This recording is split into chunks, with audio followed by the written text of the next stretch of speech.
আমি মা আমার সন্তানকে আপনার দরবারে আপনার কাছে দান করে দিলাম, আপনার কাছে দিয়ে দিলাম। আমার সন্তান যদি ওদের যুদ্ধে মরে যায় তাহলে শহীদ হয়ে যাবে, শহীদই মরণ তার হবে। হে তরুণ যুবকেরা, হে আমার বন্ধুরা, আল্লাহ নবী হাতে হাত দিয়েছিল, আল্লাহ নবী হাতে হাত দিয়ে দিলেন। হে তরুণ যুবকেরা, তখন আয়াত রাহমাতুল্লাহ আলাইহি তারা আমাদের তখন বললেন, ইয়া রাসূলুল্লাহ, ইয়া হাবিবাল্লাহ, হুজুর আমার সন্তানকে আপনি ধাত হিসাবে ব্যবহার করবেন। আপনি ওদের যুদ্ধে যখন বেদিন শয়তান আপনাকে যখন তীর ধনুক দিয়ে তীর মারবে, হে তরুণ যুবকেরা, ইয়া রাসূলুল্লাহ, ইয়া হাবিবাল্লাহ, আপনি তখন আমার সন্তানকে আপনি ধাত হিসাবে ব্যবহার করবেন। আপনার গায়ে কিছু লাগবে না। আমার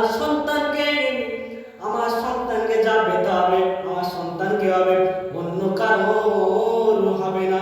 ইয়া রাসূলুল্লাহ, আমি মা হয়ে আমার সন্তানকে আপনার কাছে দিয়ে দিলাম, যেন আমার সন্তান উহুদের যুদ্ধে যেন আমার সন্তান আপনার সঙ্গে যোগদান করতে থাকে।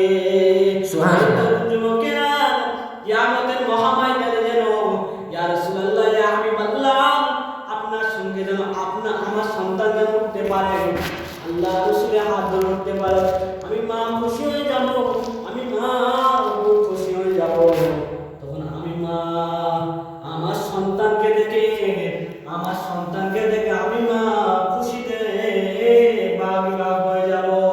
এই কবি বলছে, ওরে জিদ সেনা এই দেখো না, পিপাসায় কাতরায় মরিছে রে, কোনো দয়া নাই তিরিশে চালাই, আলিয়া আকবারে ওই বুকেতে,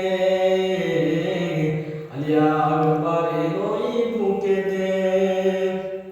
আমি গোলাম তোমার, হে পরওয়ার, গোলাম করে রেখো আমারে, করোনা কবু ভিখারি আমার, দুনিয়ার মানুষের দুয়ারে,